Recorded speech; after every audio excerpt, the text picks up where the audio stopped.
Hi friends, welcome to my channel. In today's video, we're going to talk about how to calculate the current month sales, the previous month sales, and next month sales. How to calculate that we are going to see in today's video. In last video, I have spoken about how to calculate the week base, previous weeks, last 2 weeks sales.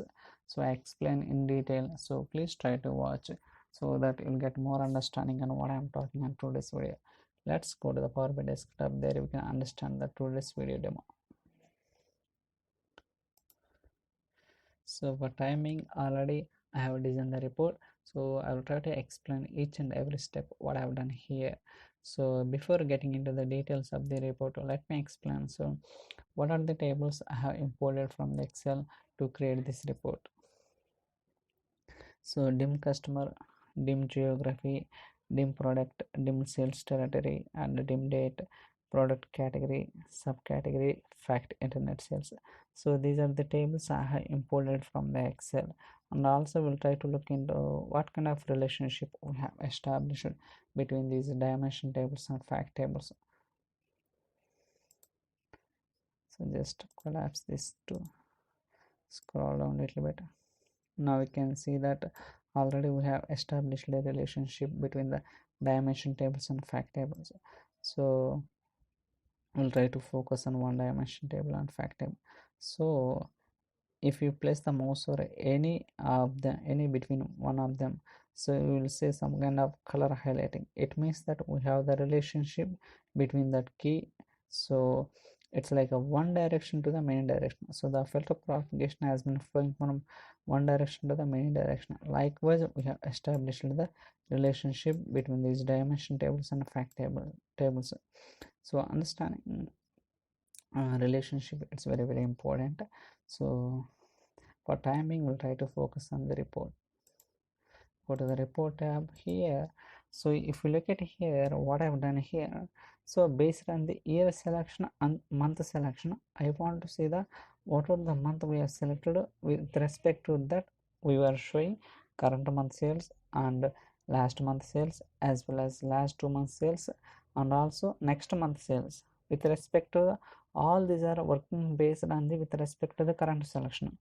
So if you look at here, we have two slicers. One is month wise as well as year wise. So month, this is the month slicer, this is the year slicer. So based on this selection, all the data is getting reflecting. So immediately it's getting reflecting. For example, so I'm in 2002, so I'm just selecting May month. So May month means, so this one represent the, I'll try to take the snipping.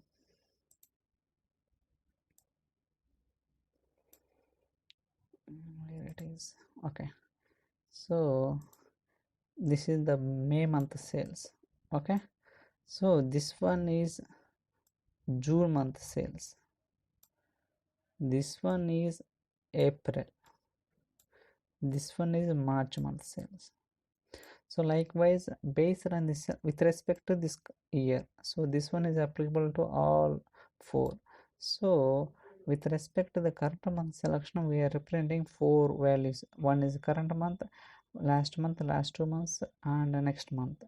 So we can analyze how the data we are happening, so from each month wise based on the selection.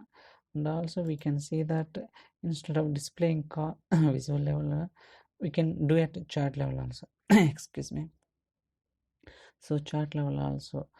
So if you look at this, I have taken the donut chart. Here we can see that each selection we are displaying the data like and also we can display at table level, so we can detail level we can understand. For example, in this here in May month, so each day base what is the current month sales. So this is entire month, previous month sales, this is the previous 2 months sales, this is the next month sales. So it's all about dynamic nature. We'll try to look at the measures what I have created here. So first one is current month sales. I'll try to zoom it. So here it's a regular only, there's no complexity here. So I have declared one variable. Within that I'm trying to calculate the sales amount, and finally I'm validating if the sales amount is blank, return the blank, otherwise return this variable expression. So that is the current month. So look for the previous month. So previous month. So here I have declared two variables, one is year as well as month. So based on the selection we are looking for the previous. So for example, in 2002, in May month selected means we look for the April, because May backward we are looking, so that is the reason we look for the backward one month. So here selection as well as month -1, and also next 2 months, it means that last 2 months sales, sorry, previous 2 months sales. If you like it here, we are looking for back 2 months based on the selection, year and month selection. We are looking for back 2 months, and the next month sales based on the selection. If you want to look for the forward instead of going for backward, if you want to look for forward data sales, we can look for the forward month also. So likewise we can understand, based on the selection we look for forward, backward. Okay, now I'll try to do some experiment here. So currently we are at August. For example, if I select May, see why May we are not getting any data here. May in 2001, in this table we have starting data at only July onwards. So when I click July, I will get next month August. This is the August sale, 703. We are getting right.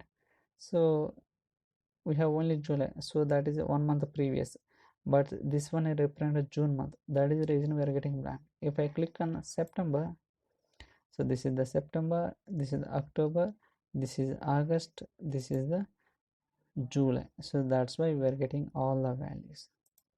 So we can play around with these slicers, so we can understand which month is performed better based on the year, and so we can do some analysis on this report. So likewise we can do the analysis. That's all for today's video. I hope you like this video. If you have any questions or queries, so please send me an email or drop your comments in the comment section, so that I'll try to reply as soon as possible. Stay tuned for other videos. Thank you so much for watching.